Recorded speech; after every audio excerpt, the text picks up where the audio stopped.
Well, one thing that's been talked about a lot over the last few months, and even coming into the season, was that Georgia didn't take or didn't get the right fit for anyone to transfer in from the transfer portal.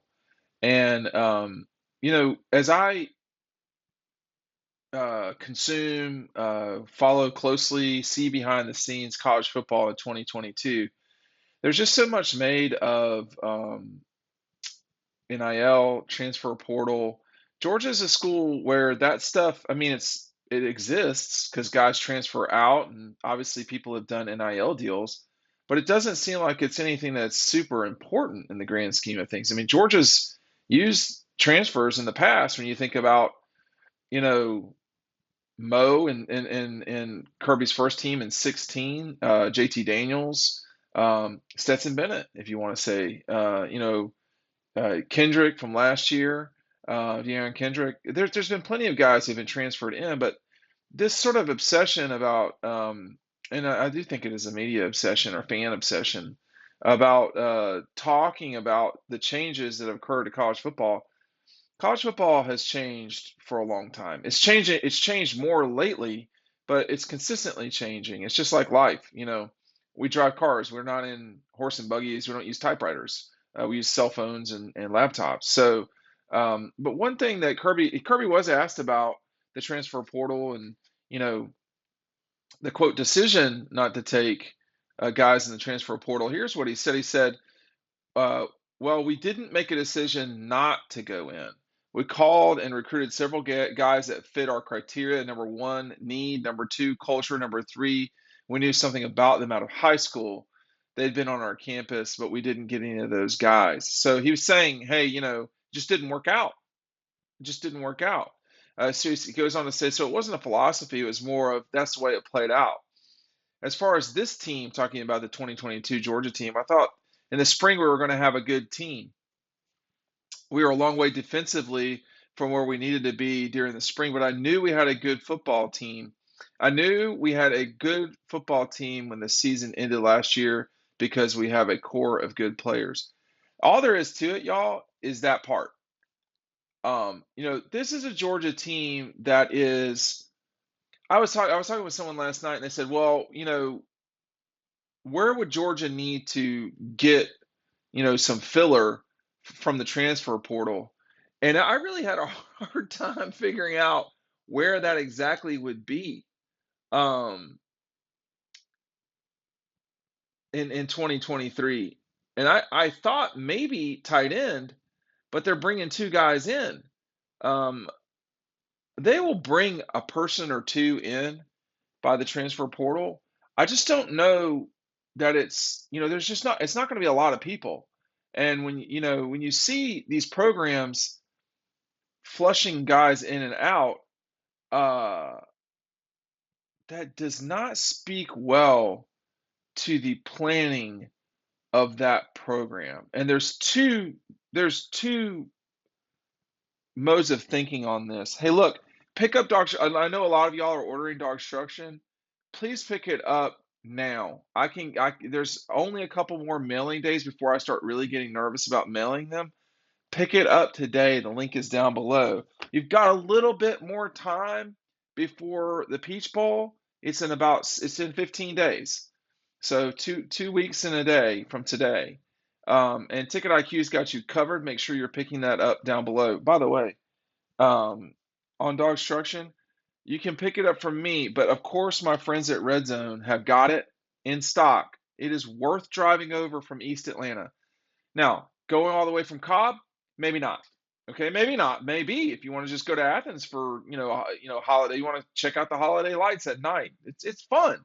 It really is. It's a great. I mean, it's a great town, and right in the middle of it is Red Zone. That's a great place to get not just Dogstruction. If you get it there, you'll get a shirt with it.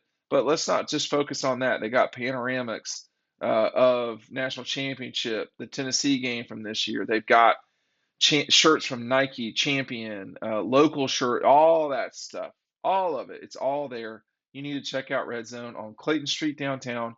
It's the only place that you can pick up my book besides ordering it digitally. If you live in Hayhire or South Georgia, punch the button below. If you live out of state, punch the button below. If you're in East Atlanta over, you should be going to Red Zone, Madison, Monroe.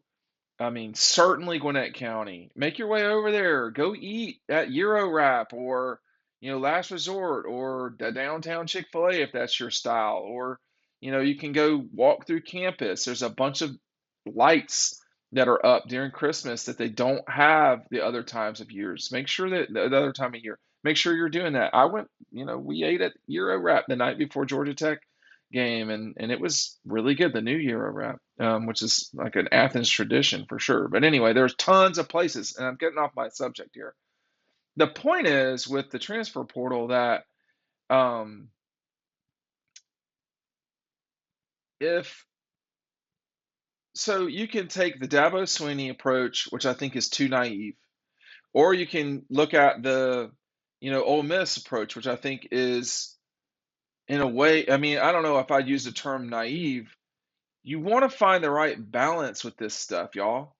I mean, having played college sports and having had someone transfer in, um, taking your playing time, I can assure you that that is not a good thing for people who are on the team. And if you do that, you know, 10 times, that means you're going to have, in theory, 20 people that are pissed off. The ten people who are coming in may or may not play, and the 10 people that you recruited over. So I think it's a real delicate situation. For Georgia next season, um, I don't know.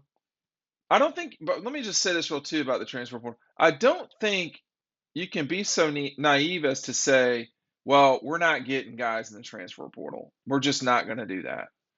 Well, then are you really best serving your program? Are you really best serving, at the end of the day, you as a coach, are you best serving, your team, your career?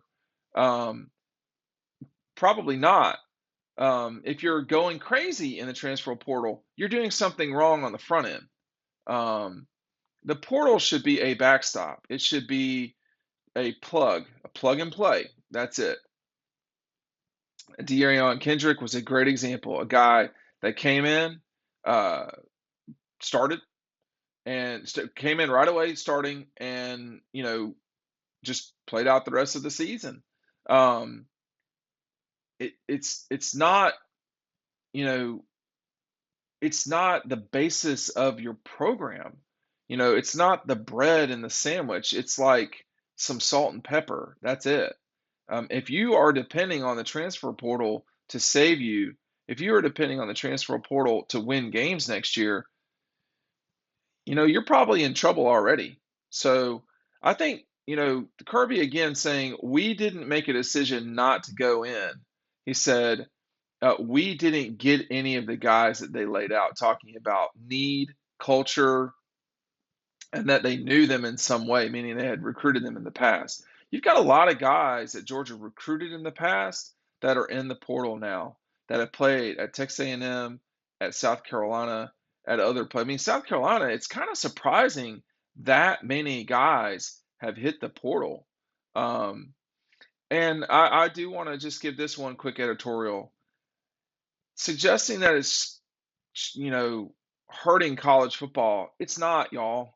It's not. It's not affecting, quote, your team in a bad way. And it's typically guys leaving that are not playing. So it's irrelevant, right? I mean, I made the point a long time ago that it really is, when you play the game, it really is your best like 55 guys. It's not number 88 or excuse me, number 83 on your, scholarship list. That person, they don't really matter, okay? Now they can help number 54 or 53 or 52 or even numbers 3 get better with practice. But when you get into the game, that person, if they're not playing, of course they're going to hit the transfer portal. The other last commentary here is this. Guys like Christopher Smith, certainly Stetson Bennett, he did leave. There are moments when it makes more sense to stay where you're at. But if you don't have the trust of the players that are in your program, they're not going to listen to you, and they're going to think there's a better opportunity somewhere else, which there could be.